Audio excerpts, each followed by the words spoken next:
Hello, John. So, interesting scenes this morning as halfway through your initial reply to your check-in, which was around about 10 a.m., my laptop decided to cease to exist.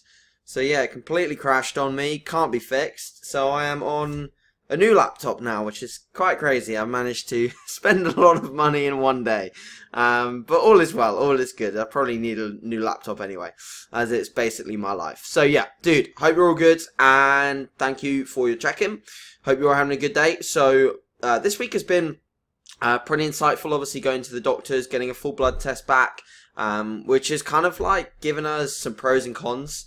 Pros in the sense that it's given us the idea that there's nothing wrong, so to speak. So you're not celiac, haven't got IBS, which is great news, but also a bit confusing in the sense that we don't really know where to go next. So great that you mentioned the intolerance test. So it seems to be pretty clear that those intolerance tests throw up quite a wide range of foods that are the issue. And I haven't actually had any clients go for them, but I've had some friends go for them. And I've understood that, yeah, it does throw up basically like your body cannot digest anything, basically.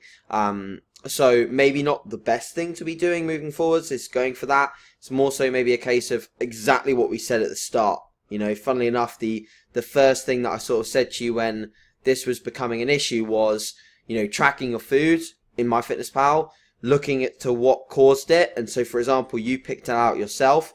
You picked out granola. Well, not granola. You picked out gluten.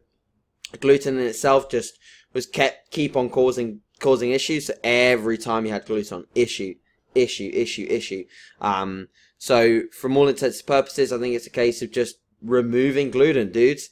Removing it completely, going for sources like, like you said, cream of rice, rice cakes, rice-based cereals, rice-based products, going for gluten-free based cereals as well. They're in so many supermarkets now, dude. They have a whole gluten-free aisle.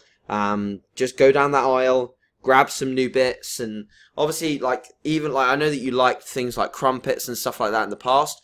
There's no reason why you can't have crumpets. Just go for the gluten-free versions, which are available in supermarkets. So things like that, get on top of it, go for it, dude. These are the things that we need to basically hold on to now that we're trying to avoid irritating your stomach. Because the thing is, when you're looking to maximally accrue tissue, and obviously you're looking to maximize body composition as well, and when you're gaining weight, you want to look good and you want to feel good.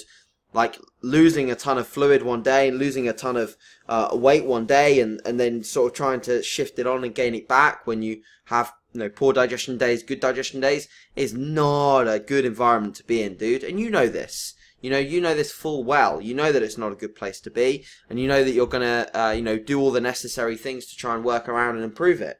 So yeah, food diary, work around it as best as we possibly can, and go from there is basically the goal moving forwards with the food options. All right. So that's that. Obviously, keep me updated with as we go on that front, and then we'll obviously make changes and adjustments if we need. Cool. So physique wise, fairly happy with how you're looking, dudes. I mean, again, like we said, obviously there's going to be some body fat accrual within this phase. We know this. All right. So it's not a surprise when we start to see body fat come on. It's not like, oh my God, what is this? It's like, yeah, okay, cool. It's like half the course. But what I was explaining before my laptop died last time was the sense that when we are in this phase, we can make the most of kind of hovering here. So hovering around this body weight, hovering around this body fat, and still make progress and almost like earn or harden up this body weight. So instead of, pushing for more scale weight, we can hold here for a little bit, still watch your lifts improve, still watch your body composition improve as well. You should maybe start to get a little bit tighter at this weight. You're not really losing body fat, so to speak. You're just recomping. Okay, so that's something that I think we'll try and do over the coming months, is just try hold this 168 to 170. Of course, some weeks it might go up, some weeks it might come down. This week it's come down a little bit. That's the kind of thing that will probably happen within this phase. So you just got to appreciate that that's just sort of part of the course. And then we'll make adjustments when we need. But, for now, I think it's a case of just holding this body weight, riding it out for as long as we can, then obviously making due changes when we need them. Sleep-wise, so percentage is like kind of all over the place. Usually when you get a late night like this, you'll have far less deep sleep when we're looking at physiological repair. So if you want to get good quality, I'd always recommend trying to get to bed just that little bit earlier and waking that little bit earlier as opposed to going to bed later and waking later. So this was better. Went to sleep at 11 p.m. Woke up 7, so really good night's sleep. Good deep sleep, you know, it's deep sleep, like when your body fluctuates in between sleep and deep sleep, that's normal. You're not going to be in deep sleep your entire night. No one is. You're probably going to get about a good amount of deep sleep is about 2 hours worth. So if you're getting, you know, roughly 2 hours spent in deep sleep, which you kind of are, if you look at this gap here, you're spending roughly between the hours of 2 and 3 a.m. in deep sleep. Then you're back into deep sleep pretty much between 4 and 5 p.m., 4 and 5 a.m. a little bit as well. So there's pretty much 2 hours there if we were to break it down. So it's good. This again, another good quality night of sleep, spending at least 2 hours in deep sleep. So very good sleep there. Interesting, this one. This was just more erratic, I think, as to why the quality went down.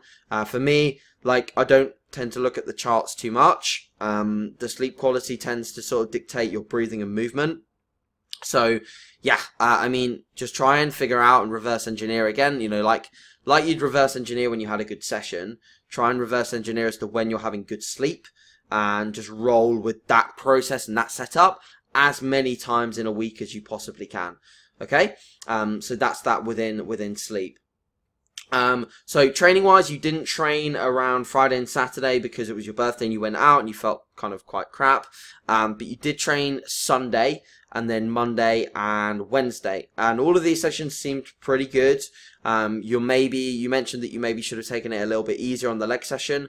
So again, just like John, be careful, you know, take these days where you have to be careful and you know, definitely ride with them because you know, especially around your busy time period now with exams, you don't want to be sick, you don't want to be injured, and you don't want to get an exertion headache. You know, we both know what they're like. We don't want one, so just be cautious. But you should be more than fine. You know, sometimes, dude, you'll get a bad night's sleep, or, you know, like for me, when my neck and my traps are really tight, that's when I'll feel like I've got a bit of a headache as well. And, you know, people get headaches, you know, so just because you're feeling a bit groggy and a bit like you've got a headache doesn't mean that it's anything to do with an exertion-based one. It just might mean that you're riding out maybe a bit of an illness or maybe just a generic headache. Okay, so just something to consider there. Yeah, so that's pretty much everything discussed. Let's have a look through your training numbers this week. So if we're looking into like pull 1, which I'm pretty sure you did. So what sessions did you actually complete? I know it was legs, pull and push. So, you haven't listed which one. Oh yeah, no, I know what it is. Yeah, so you completed pull, push and legs. So yeah, because you're on an upper lower at the end of the week. So numbers here, again, pretty good. So moved forwards on some things that are in this session. So a pretty good session there with regards to pull 1. Obviously just eking out as much as you can in that session. I think volume is adequate right now on pull. But again, just like when we come to the end of this block, just be very honest with regards to where soreness is at. You know, could you take a little bit more, or is soreness in a spot where you don't think that any more volume is going to be a good thing? You know, it might actually start sending you backwards. Numbers on this day, again, push, so pretty good. Went into this session feeling pretty damn good as well. Then legs, I think you actually did back off by the looks of your numbers on this one. So you backed off on squats a little bit, back down to 70. Backed off on your banded leg press, so I'm pretty sure you did actually end up backing off on that day, unless those aren't updated numbers. So yeah, just let me know about that one. But all is good. So yeah, back to hopefully ramping up to normal intensities now within training. Now that you're hopefully feeling pretty much back to your normal self, which is good. And in terms of like, yeah, I've talked about riding the balance between, you know, this phase of trying to gain tissue but not trying to gain too much body fat. So essentially trying to recomp this 168, 169 for a little bit. And yeah, we just want to try and get as strong as possible at this body weight for now. Definitely keep the CBD in if you feel like it's helping. And obviously we can start to see that within your sleep data too, which is good. And yeah, other than that, feel free to put your sleep hours and sleep efficiency into the tracker if you want. if that's easier for you, rather than putting it into the albums. So just put them into the sleep hours, sleep efficiency here. And that's pretty much all we need to discuss. So I'm going to not change macros for this week, as the goal at the moment remains just to hold this body weight and continue to get stronger, and recomp a little bit. And then obviously we'll make due changes when we need them. But for now, all is good. Sorry for the slight delay on this, dude. And I will speak to you again next week, and I'll look forward to it. All right, mate. Have a good week and chat soon. Cheers. Bye.